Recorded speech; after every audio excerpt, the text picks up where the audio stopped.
Hey everybody, welcome to the show. Around the Nation right here, TYT Nation. Jeff Waldorf here with you. Got a great Thursday show for you guys here today. We'll have a little bit of fun, and then we'll end up the show with, of course, disaster. But first, like I said, fun. Omarosa. Yeah. Omarosa's back. Oh boy. And she's got at least a little bit to say on the Trump administration.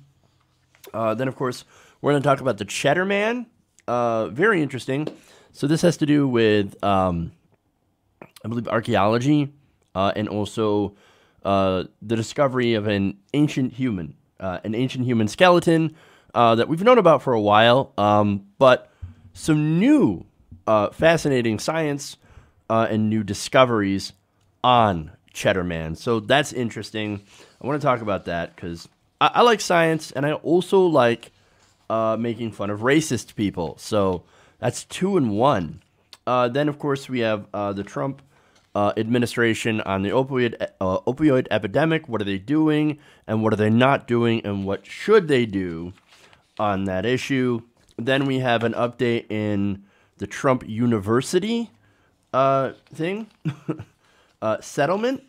So that's interesting. There's good and bad to that. Then we have Scott Pruitt changing his tune on climate change, going from straight up denier to just regular skeptic. It's a very interesting sort of evolution on that issue. So we'll talk about that. And then, of course, how climate change could actually get even worse. One more interesting thing or terrible thing to add into what we've already created is a disaster that is going to happen in the future. So, oh boy. Anyway, so those are the stories that we've got today. Before I get going with the stories, of course, I want to thank the patrons, patreon.com/TYTNation. I want to thank everybody watching at home. If you haven't already, please give us a like and share. We're both streaming on YouTube and on Facebook. And we're also streaming on the radio, not terrestrial radio. We're actually also streaming on internet radio over at our partners at FYI Nation. So that's fun. Check them out. He's a friend of the guy who runs it's a friend of the show. So definitely check that out. Okay. There's something else that I wanted to talk about. Something that's trending. Oh, yeah. Maybe I'll do like a post show or something at some point on the Jank versus Kyle on Russiagate. That's interesting. I watched that yesterday.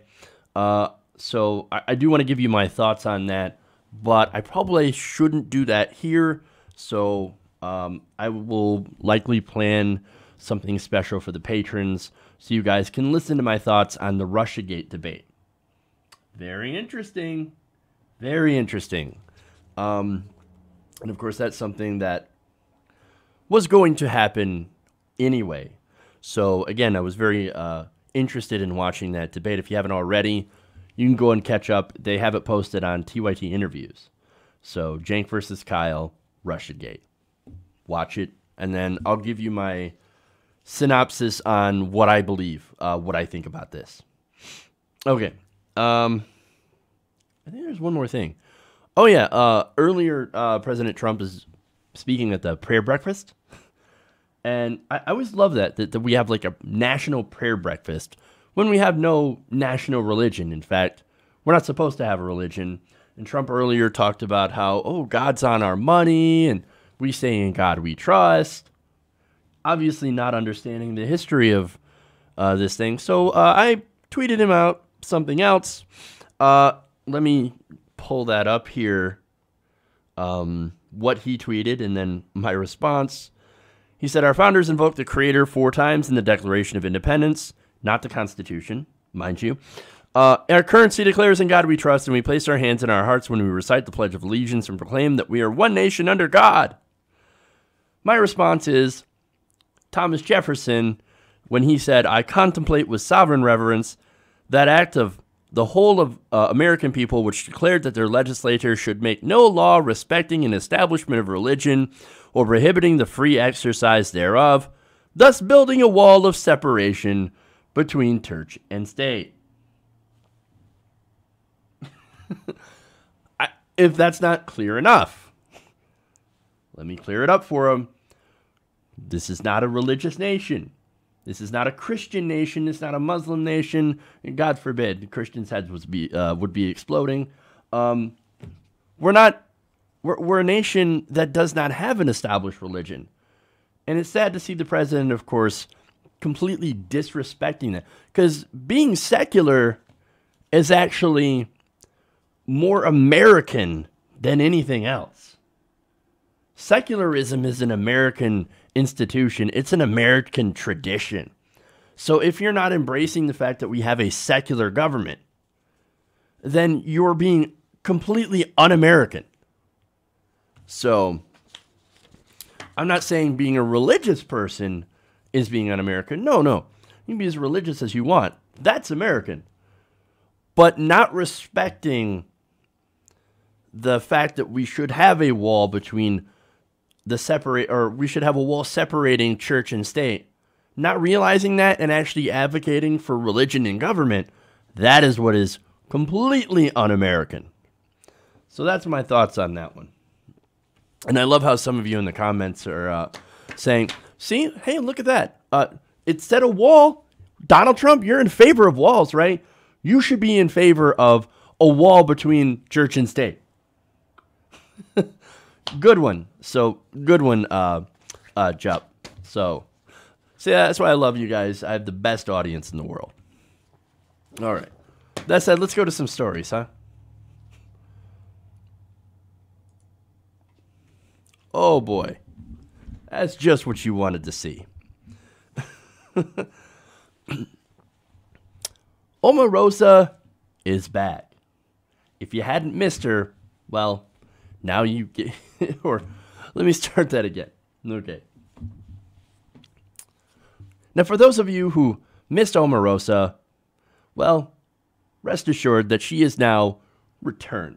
She's not back in the White House, but she is actually back on television, and she is dishing on the Trump administration. Now, let me tell you what, that did not take long. As soon as they dragged her out of the White House, which they did, I believe it, that's contrary, of course, to her own statements. No, I left to go and pursue a career in, what? A career in what? A post-White House career. Well, now we see where her post-White House career is. It's actually going back on reality TV. So she, gets dragged out, and immediately she goes on Celebrity Big Brother, right? Big Brother Celebrity Edition. And she had a bunch to say on the Trump administration. Again, who would have figured that she would be back on reality television, right? Well, that's where she started. So, of course, she would be back on reality TV. But anyway, so what did she have to say about the Trump administration? Well, according to a video that was posted up on YouTube, and no, I can't show you that video. I will have it linked in the description. It's copyright issues and things like that. But basically, one of the things that she was upset about in the video is that she did not like the way that Donald Trump was utilizing his social media. Now, she said, quote, "I was haunted by tweets every single day. Like, what is he gonna tweet next?" Will today be the day that Donald Trump tweets about how neo-Nazis and the KKK members are very fine people? Oops, looks like he already did that. Sad. Actually, that was something that she allegedly got upset about. She said that she tried to confront Donald Trump about that. And, well, when she tried to do that, she was apparently, if you believe her account, she was attacked by Trump's White House staff. Now, that, I think, actually is a more believable situation. Like, oh, no, how dare you go after the president for saying that the people in Charlottesville were very fine people, right? The people that ran over Heather Heyer, for example, and that caused all this violence in Charlottesville. The neo-Nazis and the Confederates, the KKK people, very fine people. How dare you go after them? How dare you attack the president for defending these very fine people? Again, it's if you believe her account, right? Now, who would that be? Well, of course, at the time, you had Stephen Miller. Stephen Miller's still there. He's a white supremacist, big racist guy. And then you also had Steve Bannon there. And Steve Bannon, of course, we know all about Steve Bannon's ideology. Now, of course, Steve Bannon is gone. So now she said at the time on the video, quote, "It's not my circus, not my monkeys. I'd like to say not my problem, but I can't say that because it's bad. It's bad." She also says that Americans should be worried. She said it's not going to be okay. It's not. It's so bad. Meaning that, yes, we should worry about the future under President Trump. Well, I think anybody with half a brain is already worried. And by the way, why weren't you worried when you were there? Why did you have to get dragged out of the White House before you said anything? That's crazy. Like, I remember talking about the interview where there was a reporter that went to the White House with Omarosa and got a tour, and all she was doing was basically planning her wedding. Everything's great. Oh, I'm just going and planning my wedding and not actually doing actual work. So again, take all this with a gigantic grain of salt from her position. I mean, but look, I know what we do. I know what she's doing. We all know what she's doing. Stirring up controversy. Why? It's because her brand is built on controversy. That's what she does, right? And so what's interesting is the way that she's actually doing so is by trying to distance herself away from the person that made her famous. That could be, again, controversy, right? Also could be he's very unpopular. But then again, on the other hand, she was the heel on The Apprentice. She's used to playing the bad guy. So I don't know. But in whatever she's doing, and for whatever reason she's doing it, she is creating drama. And that's because Omarosa, her brand is based on drama. She feeds off it, gets famous off that drama. In fact, when she was in the White House, and I remember telling you guys this story, she used to bring in all these negative articles about President Trump, and then she'd show them. Like, okay, hey, Donald, look at what Joe Scarborough said about you. Oh my God, I'm so angry. I'm going to get to the Twitter. All day, every day. Negative articles, because of course people are going to write negative articles about you if you're president of the United States. It's not like Obama never had a negative article, but you know what he did? He didn't care. He didn't have somebody that was dedicated to bringing him negative press releases about him, or not press releases, sorry, negative press about himself. He didn't care. Except for, at least for what Fox News said about him.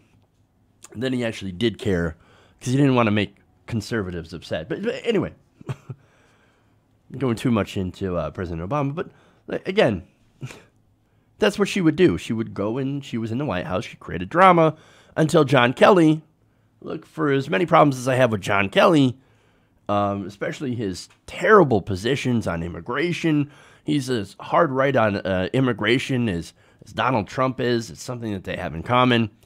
He said, okay, this can't happen anymore, right? Omarosa, gone. You are not to go and intrude on President Trump while we are trying to get him to work. I know, novel idea, actually trying to get him to work. Did not work out. Did it, John? But hey, look, they tried to make him somewhat functional. Again, didn't work very well. But one of those ways was to eliminate some of the outside distractions. And one of them was Omarosa. So look, the whole point of saying that, to pointing that out, is that now she's going to go and get, she's going to get mad about him tweet storming. Come on, man. Really? You want to get mad for him stirring up things over Twitter? When you were the one that would go and stir things up in his office. No. This is nothing more than Omarosa doing best. Stirring up controversy, stirring up headlines in order to get more and more exposure. That's what she's good at. That's what she does. still, for some reason, I feel compelled to talk about it. I guess I'm not immune to a good little bit of drama. Okay. Let's go to pissing off some racists.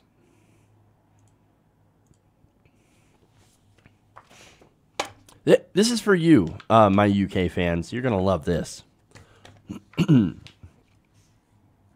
Okay. So yesterday there was a big discovery about the so-called Cheddar Man.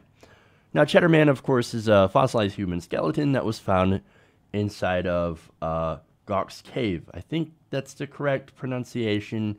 You guys can correct me if I want. Gok's Cave. I looked it up earlier. I swear to God, I just forgot how to pronounce it.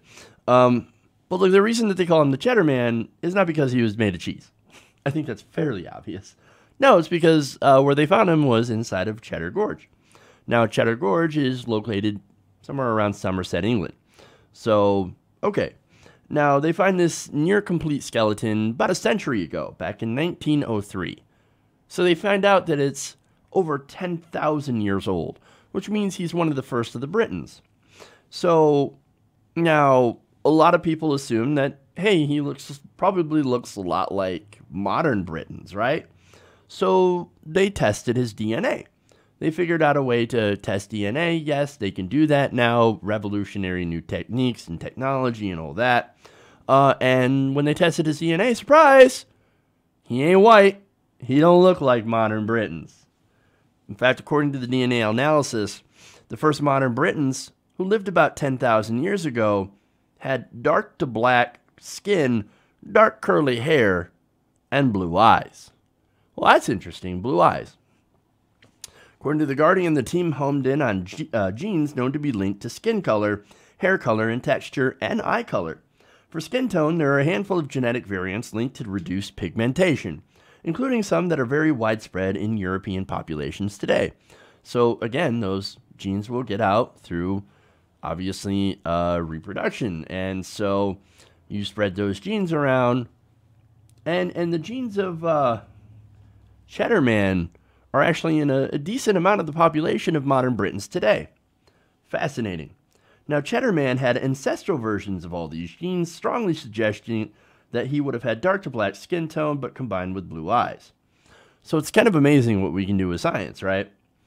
We can take DNA samples, we can examine the genes, and find not only where people originated, but their family lines, family trees, what they look like. We can even extrapolate from that information what kind of things that they ate and what kind of things that they did. Science is fucking awesome. I love it. Now, science is awesome, in my opinion, but if you're a racist, you might not be much of a fan of science.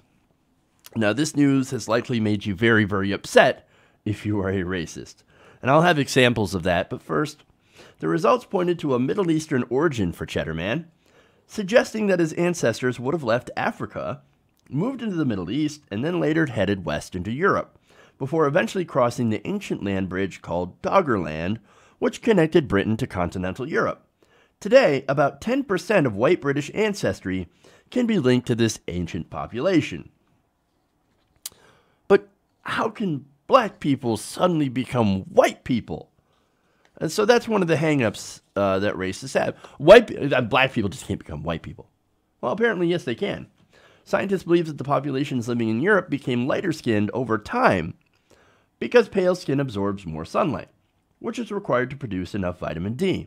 The latest findings suggest pale skin may have emerged later, possibly when the advent of farming meant people were obtaining less vitamin D through dietary sources like oily fish. So that's how. Yeah, it's called science, bitch. Now, of course, this irritates the racists because they hate the idea that some of their DNA might actually come from black or brown people. In fact, I want to read some of the comments here from the Daily Mail comment section. So, oh, this is fun. Now, one of them says, sounds all too convenient and completely unprovable without a time machine. So, like, where did all the white people come from?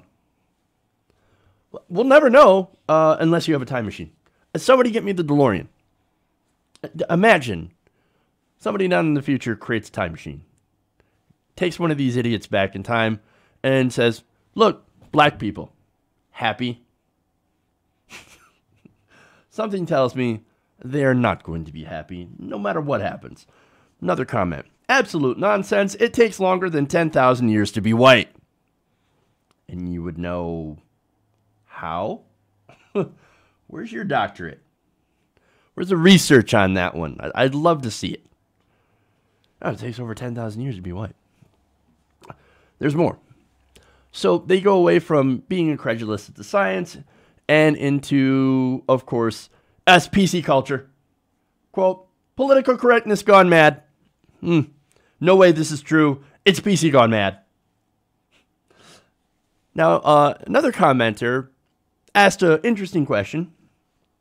They asked, what's to say that that person was not a foreign visitor? See, he was just on vacation. That's all. He was visiting and then died in the cave. I don't think so. That wouldn't explain how 10% of all modern Britons have this person's DNA. Sorry. He must have been really, really busy on holiday. If you know what I'm saying. Ridiculous. Now here's another. This one's great. I'm going to read this verbatim. So be prepared for the wrong words. He says, I think it's likely for him to be lighter skinned given no sun in that, but 10,000 years ago, am not sure how much sun there is. He just am not sure how much sun there was 10,000 years ago. He's just asking a question. He's just trying to figure this whole thing out. If there was enough sun back 10,000 years ago. Oh, it's great. So now it goes from funny, stupid to full-blown conspiracy. Now, one comment said, isn't it interesting, and I believe this was a tweet, isn't it interesting that all this bullshit about Cheddar Man comes out just after a number of stories revealed that ancient Egyptians were white Europeans and that the out-of-Africa's theory is essentially BS? This couldn't be possibly politically motivated, could it? It's politics, man. Really? You not know that Egypt is part of Africa? Just saying. And look, yeah, Egypt is connected to the Middle East, obviously. So yes, there's some intermixing. And look, Egyptians, they were not white Europeans, but that doesn't mean that they were black either. That's what the story. That's where the study actually says. It's actually a little bit more complicated. It turns out people in southern Egypt, which is more towards the center, obviously, the middle and center. No, this is southern Egypt. Sorry, I was right about that. They actually had more sub-Saharan DNA, more Nubian DNA, right? Now there were people in northern and middle Egypt. They actually had the closest genetic relatives of Neolithic and Bronze Age populations of the Near East, Anatolia, and Eastern Mediterranean Europeans. So that's fascinating, actually, and it kind of shows you how the different parts, southern and northern Egypt, actually had a little bit more mixing. Like, for example, the people in southern Egypt mixed more with people in Central Africa, whereas, as I said, northern and middle Egyptians, and we're talking about ancient Egyptians here, mixed with more of people from the Middle East, and also some areas of, the Mediterranean. So that's fascinating, right? Now, none of that actually disproves the fact that human beings came out of Africa. Just human beings also came out of Africa and settled in the Mediterranean. And they originally were also not white. Now, finally, one comment here, and again, I love this. Why do I think this is made up to push a certain agenda?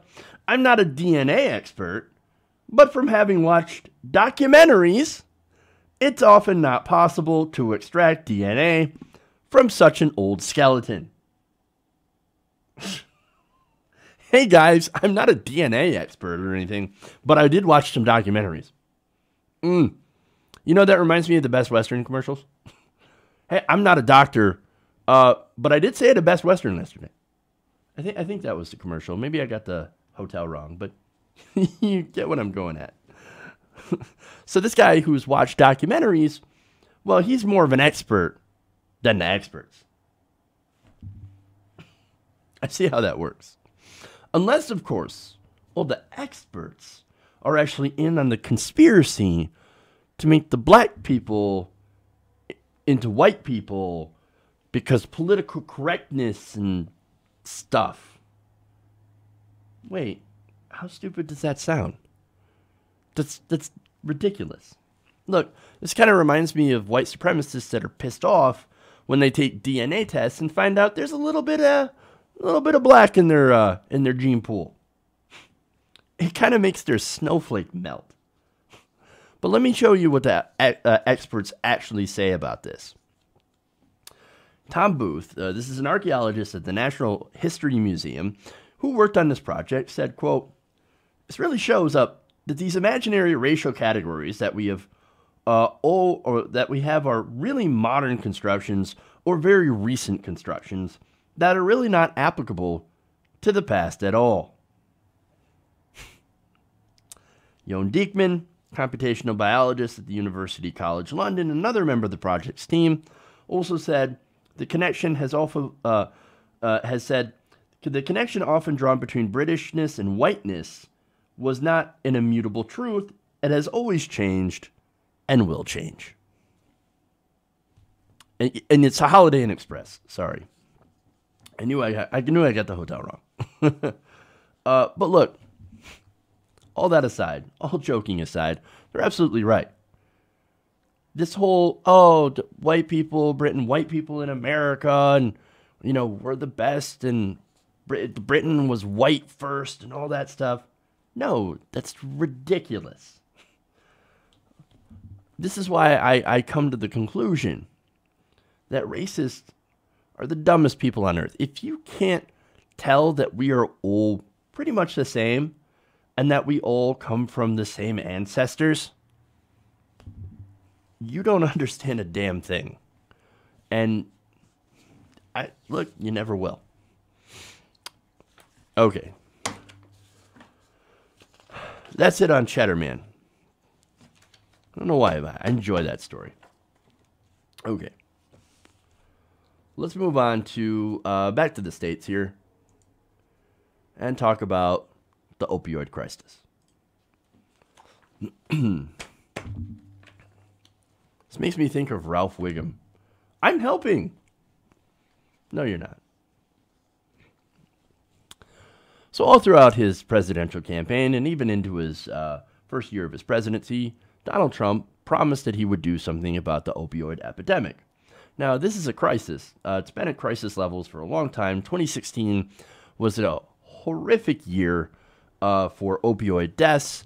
Anywhere from 70 to 100 people are killed by overdose a day in America just from the opiates, right? Now, of course, this is driven mainly by not illegal drugs, right?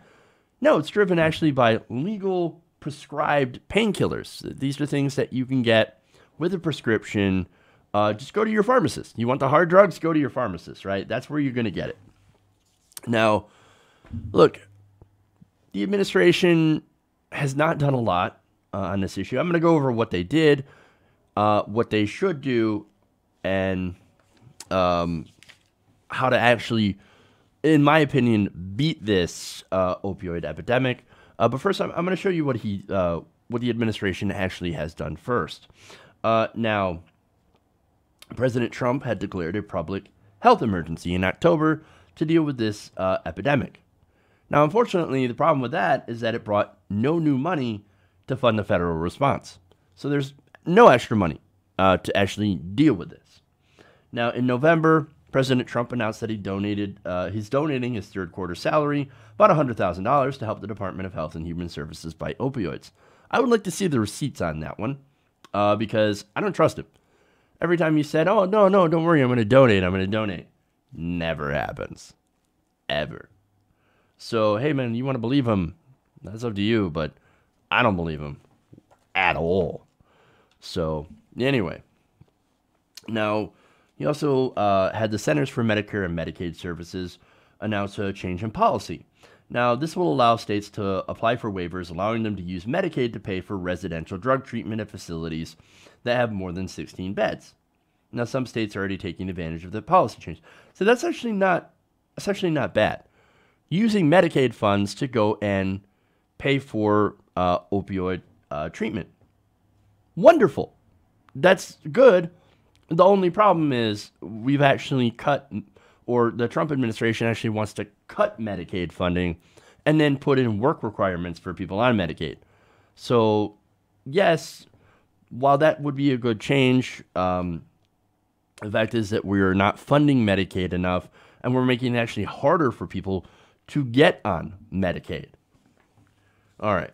Now, President Trump also signed something called the Interdict Act in January that would give federal agents additional tools for detecting fentanyl and other synthetic opioids at the border.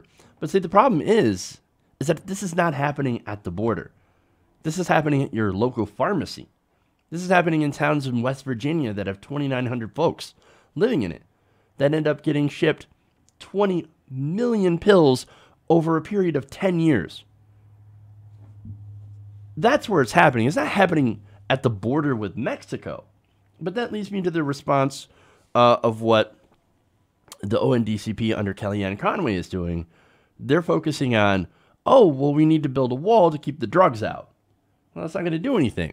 And her other thing is, get this, she's basically pulled a Nancy Reagan. Just say no, kids. Just say no to opiates. But wait, your doctor is the one that is prescribing these opiates. And your pharmacist is the one that's filling them. You just going to say no to that? Ridiculous. All right. So here's what they have not done. Right now, there still is no head of the Office of National Drug Control Policy. Again, the ONDCP, right? In October, Trump's nominee to the position, Representative Tom Marino, withdrew his name after reports linked him with a bill that limited the DEA's ability to investigate abuses by opioid manufacturers and distributors. So this guy, Marino, was like, no, we actually want to limit that power to go after corporations. When it was found out that he was going to be running the ONDCP, of course, that was incredibly embarrassing. So he's like, nope, can't do it. Can't do it. I got to go. Not only that, but President Trump doesn't have anybody running the DEA either. They also haven't asked Congress for any new funding.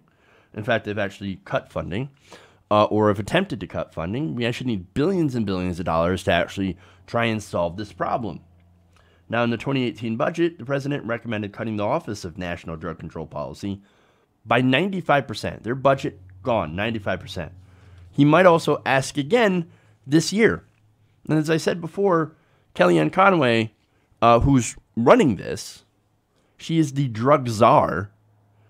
She's like, yeah, just say no, build the wall, and we're not actually going to do really anything. Now, there's another thing that they're doing that they should not do, and that is cracking down on kratom. Now, Kyle Kulinski from Secular Talk has actually been doing an amazing job documenting the war on kratom. In fact, there's some studies coming out today that are being obviously challenged by people who use kratom. Oh, it's got opioids in it. It's got opiates in it. What are we going to do? The kratom is dangerous. We better put it as a Schedule I drug. The thing is, okay, number one, the DEA last year tried to ban it. And they were not successful because of the pushback from people who actually take kratom. And now the FDA is after it, and they're trying to use bullshit studies to try to make it into a Schedule I drug. Now, kratom users, according to the Huffington Post, say that it's a safe and effective treatment for conditions like chronic pain, anxiety, and depression, as well as a replacement drug for opioid addiction. So why is the DEA, why is the FDA after it? Well, the DEA and the FDA, they're funded and controlled by people from the pharmaceutical industry. The pharmaceutical industry already has drugs out there for chronic pain, anxiety, and depression. Kratom will actually, and kratom is made from, I believe, a tea leaf, and it can be put in teas and things like that, or just be sold as a powder. Again, kratom is not illegal either, but they're trying to make it illegal because guess what? Kratom challenges their profits. We can't have anything out there that is actually proven to be safe and effective challenge our drugs. So that's why they're after Kratom. Now, Schedule 1, of course, you guys know, means that it's not only dangerous, but it has no medicinal value. But, of course, there are new studies out there, scientific studies, that show that Kratom is not only less dangerous than prescription drugs, but it also does have therapeutic value. So what people who use it, who swear by it, they're actually right. According to HuffPost, last year, researchers at Columbia published a study on mitragynine. Now, mitragynine is a chemical compound that is found in Kratom that is the main chemical compound. It found that it activates opioid receptors without triggering respiratory depression. That, of course, is the side effect of narcotic painkillers. Now, what these, like the people that overdose from Oxycontins and things like that, they do so because it has respiratory depression. What it does, that's one of the side effects.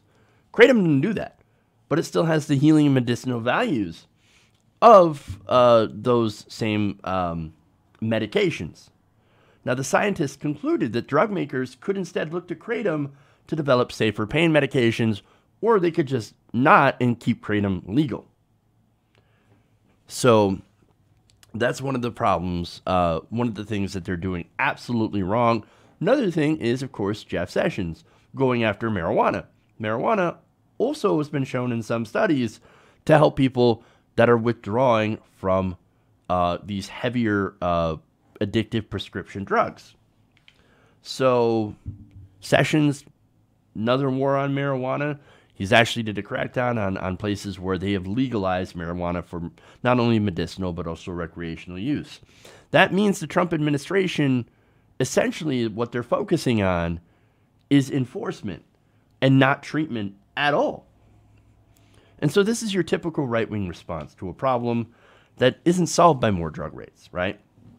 No, what we need to do is we need to legalize marijuana, of course, all across the states. We need to leave Kratom alone. We need to actually put money into, look, instead of putting more money into enforcement, let's actually take that money out of enforcement and put it into drug treatment options. And finally, we need to go after the pharmaceutical companies. That's one thing that is major because these pharmaceutical companies, they're the ones that create, market, pay off politicians, give kickbacks to doctors for overprescribing. They are the main problem, and they do this because it's more profit. They do this because they're a corporation, and their number one priority is not your health or well-being. No, their number one priority is to make money for their shareholders. They're looking out for their bottom line's health.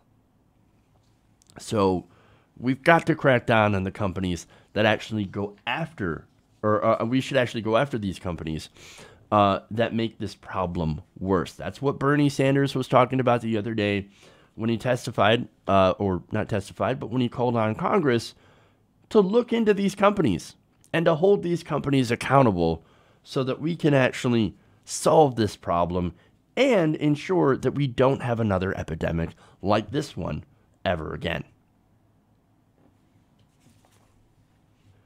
Okay, I think I'm pretty clear on that. Oh, there we go. Wrong mouse. In response to one of the questions, Kratom is basically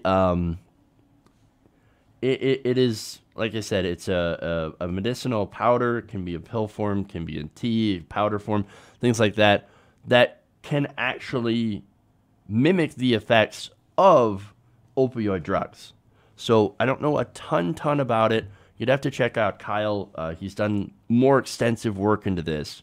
But from what I've read about it, it's actually incredibly effective at pain relief and other things. So check that out if you haven't already.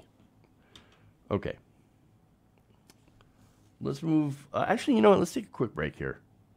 We'll come back. We got more show here. We got Trump University. And then we've got a couple of stories on climate change. So stay right here. We'll be right back. Around the Nation.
All right, we're back here around the nation right here. Jeff Waldorf with you. So, look, I'm getting questions in the Facebook feed. Raven, she asks, what are your thoughts on the debate between Cenk and Kyle on Russiagate? Earlier in the show, I actually said that I think I'm going to save that for a post show for the patrons. So you can check that out, patreon.com/TYTNation. I'll go over my thoughts on it. Because it's a very interesting discussion between two very, very rational people on the subject. So there's things in there that I agree with, things in there that I don't agree with. And I'll tell you how I come out on it. Because, again, it's a very interesting debate and discussion. That said, let's move on to Trump University.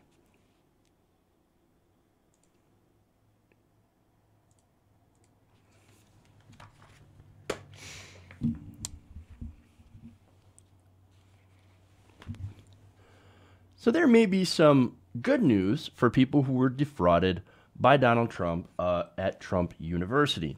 See, before Donald Trump even became president, he set up and ran this little venture called Trump University. Now, surprise, surprise, it ended up being a massive scam. Wow, I didn't see that one coming. Did you? Now, in total, the university defrauded about 4,000 students before it ultimately failed. Because that's what happens to Trump businesses. Like, does anybody remember Trump Steak, Trump Wine, Trump Airlines, on, etc.? All these businesses, of course, are gigantic scams that fall apart. Now, the problem is, when you defraud students, you get in a little bit of trouble. So what happened is that there were a lot of people who sued. And before the election, they actually were, President Trump had actually said, you know what, I'm going to settle this case. Well, wait a minute, Donald Trump never settles cases. That's not something that he does. Well, in this case, he knew he had a pretty bad case against him. Didn't want to end up in court, especially since he was president-elect at that time. So he decided, let's go and let's give you guys a settlement, $25 million. Now, here comes the good news. On Tuesday, that settlement moved forward. Now, that means, of course, the people hadn't gotten their money yet. Now, let me tell you why. And again, this is sort of good news, bad news. Now, a challenge by Florida bankruptcy lawyer Sherry Simpson was rejected by the Ninth Circuit Court on Tuesday, according to Politico. Simpson hoped to bring the president to trial over $19,000 worth of classes she previously paid for, as well as a mentorship program. So this was one of the lawsuits that was going forward. Now, wait a minute. Rejecting a lawsuit, how can that be a good thing? Again, let me explain. But first, in her 21-page opinion, Judge Jacqueline Nguyen, hopefully I said that right, upheld the $25 million settlement, that's good, and highlighted the difficulties associated with bringing Trump to court, as he would have been president-elect at the time of the trial. She said both classes of plaintiffs would have faced significant hurdles had they proceeded to trial, including the difficulty of prevailing in a jury trial against either the president-elect or the sitting president. So, she said under these challenging circumstances, the district court acted well within its discretion by approving that settlement. So, again, good news, bad news, right? Now, good news on this one, again, that $25 million settlement is moving forward, and that's thanks to this being thrown out. According to HuffPost, Simpson's challenge was the only thing potentially preventing the students from being reimbursed. Appeals to greater Ninth Circuit judges or even the U.S. Supreme Court would have delayed settlement much further. And Trump's lawyers also said that they would pull out of the agreed settlement if the court allowed Simpson to proceed to trial. So there's another reason why, again, this is actually a good thing. Now, it sucks because Simpson was massively defrauded, but so were all these other students. And this settlement doesn't mean that she's not going to get any money. Since she was one of the ones that went to that school and that had been defrauded, odds are she's going to get some money as well. Now, how much money are they going to get? It's estimated that former students would at least get back 90% of the money that they spent. And again, some of these students spent a lot of money, some upwards of up to $35,000 for mentorship courses. That's pretty good. I mean, it's pretty good, especially when you think of how much Donald Trump has stiffed people before. Banks, the Freedom Girls, his workers, all that stuff. It's very, very hard to get money out of Trump. Why? It's because he's not a billionaire. And what kind of billionaire stiffs people out of money that they owe? What kind of billionaire sets up a fraudulent university? The answer to that is somebody who's not a billionaire, but who desperately wants to be a billionaire and just sucks at it. So he has to have scam after scam after scam. And again, he's a scam artist. And that's exactly what he does. Now, the only thing is, I think it actually would have been very interesting to see him in court defending against his obvious con, even when he's president. But I understand that there were, of course, a lot of difficulties there. So unfortunately, we get to miss out on that, what would have been an hilarious media circus. But the solace is that students are going to get most of their money back. So I guess at the end of the day, I think that's a pretty good outcome. I'll take it. Okay. Moving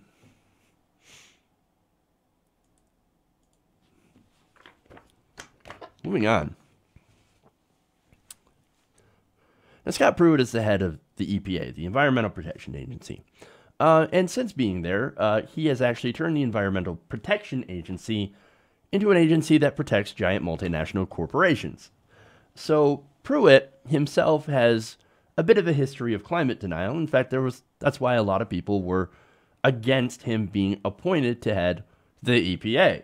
And we're going to put a non-scientist, we're going to put a climate denier in charge of the one agency that's actually supposed to protect the environment against pollution and against things like climate change.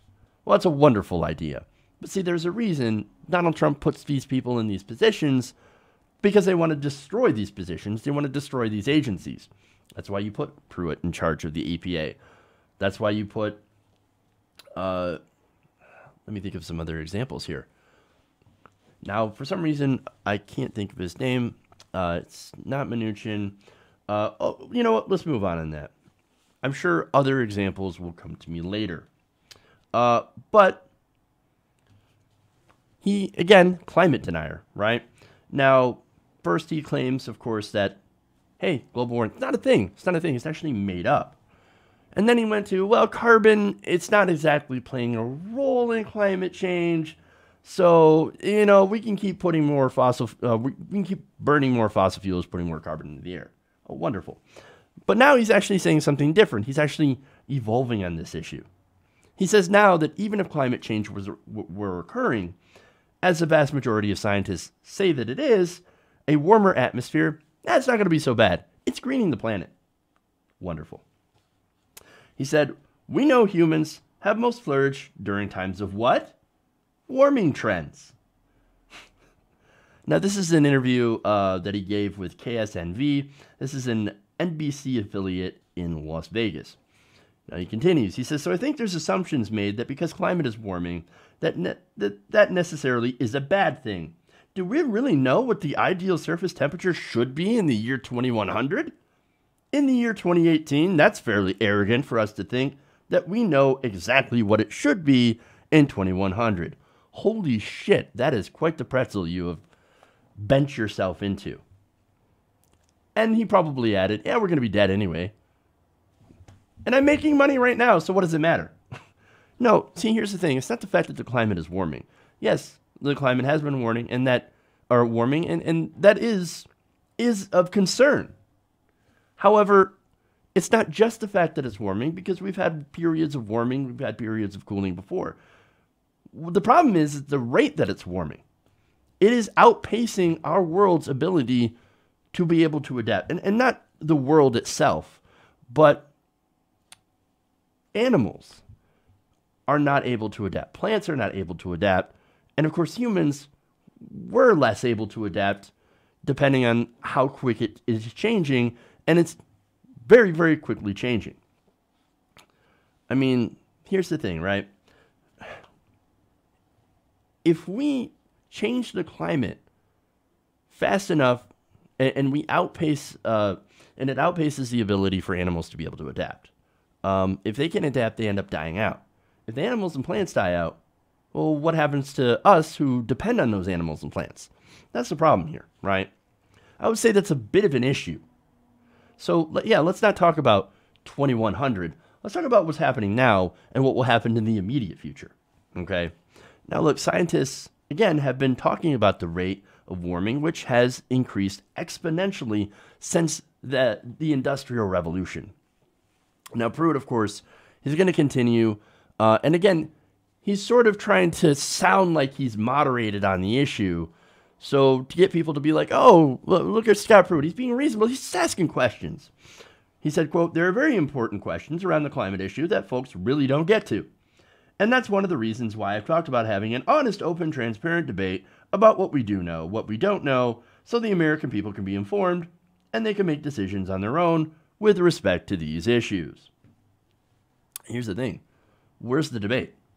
The world is warming, and it's warming fast. Where's the debate? I guess you could talk about solutions, right? And look, maybe we could have a debate on solutions for sure. But I think that we need to transform our energy system into one that is fossil fuel free. And we need to do it quickly. I'm not saying that that's easy. I'm not saying it's going to be cheap. But we got to do something.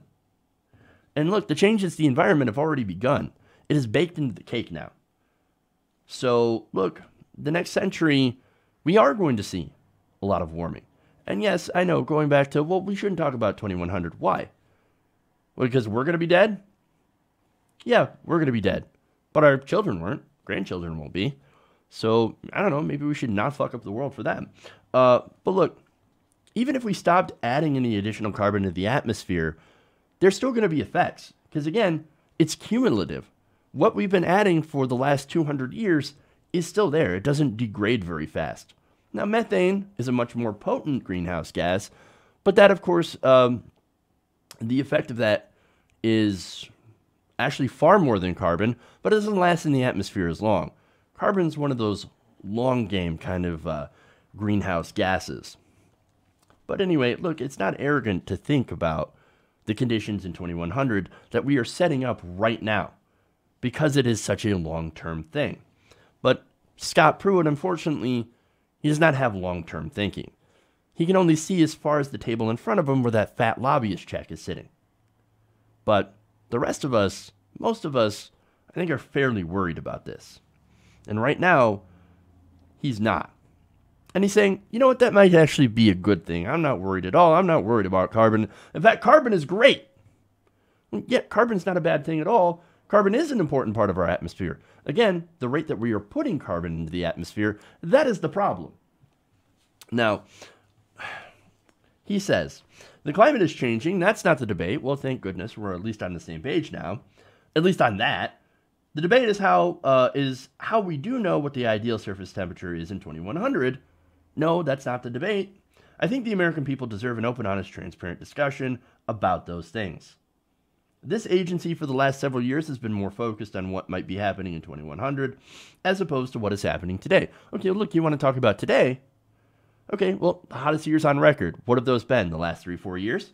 At least. And every successive year has been hotter than the last.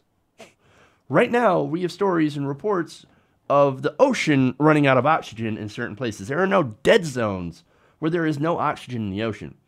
If there is no oxygen in the ocean, the fish cannot survive. Now, that's devastating for places that rely on fish, on the fishing industry. And we already have problems with overfishing to begin with. So, look, that's a problem created by climate change. But is he going to care? No, of course not. Because he's not paid to care. He's actually paid to advocate for the opposite. Scott Pruitt is nothing more than an empty suit that is paid for by fossil fuel interests. And more importantly than him just being wrong is that he is in a position of power and influence. He can shape and wield policy. And he's only there thanks to the massive corruption in our campaign finance system. So if we actually want to do something about this, it's not time to have a debate. No, what we need to do is we need to change the system. We got to get the money out of politics. We got to get the corruption out of politics. Only then can we actually put people into office that have a background in actual science, that actually cares about conservation, that actually cares about conservation of animals, plants, wildlife, and the environment. And only then can we actually do something about the issue of climate change that, again, we can't put a stop to, but we can certainly make it so that it's less worse in the future than it has to be. Okay. Speaking of worse,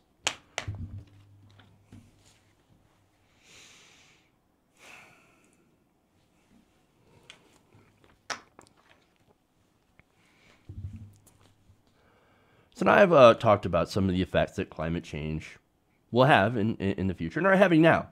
We already have amplified storms. No, climate change doesn't just create storms, but it does end up fueling storms that are actually more destructive.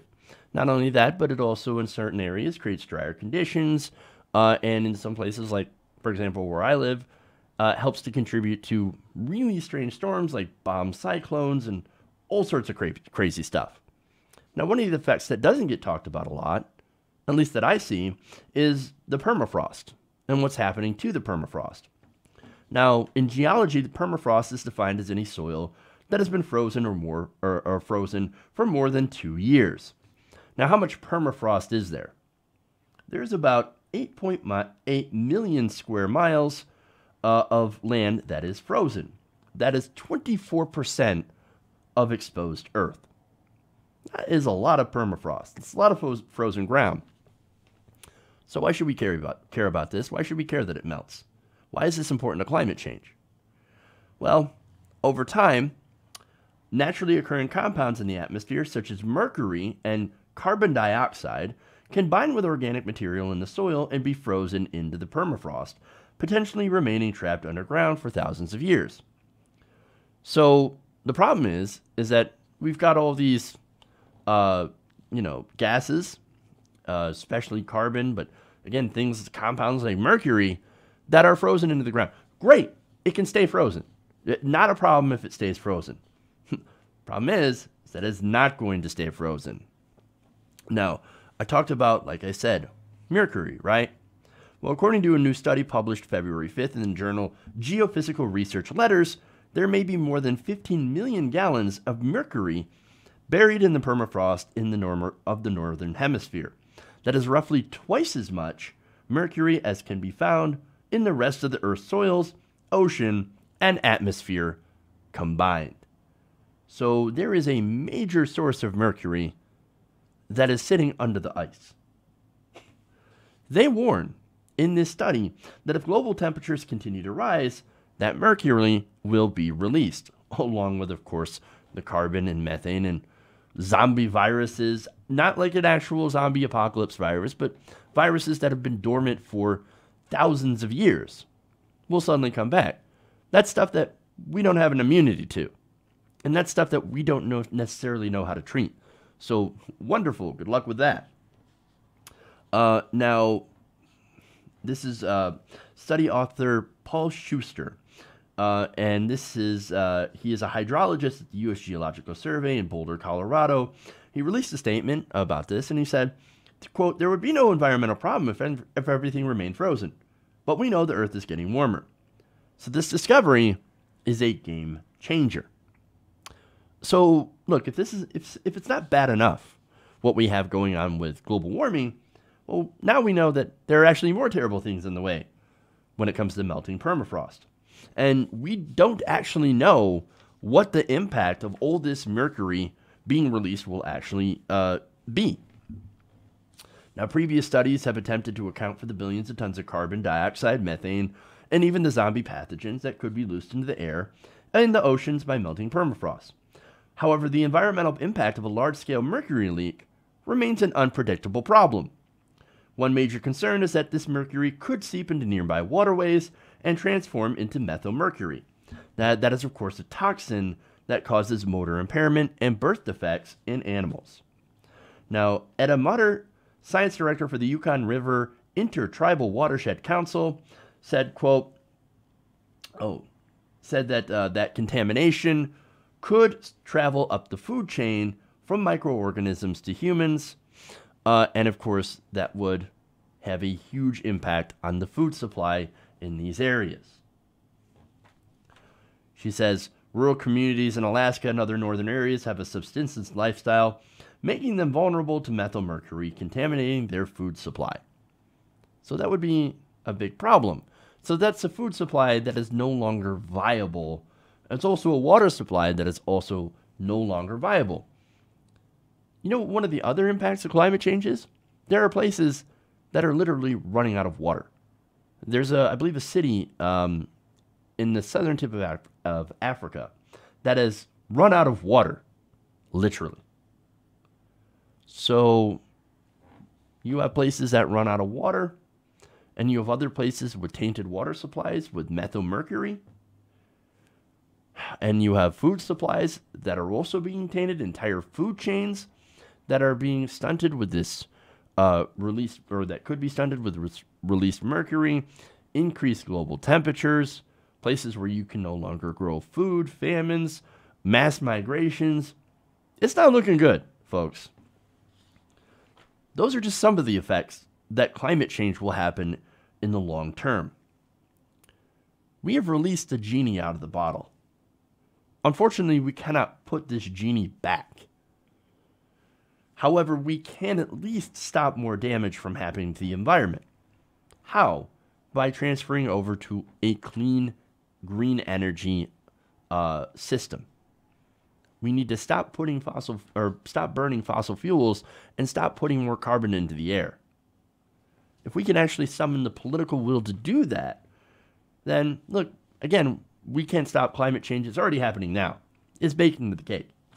But we can prevent it from getting even worse. Unfortunately, the current administration, with the one that we have with Donald Trump, I unfortunately do not see that happening.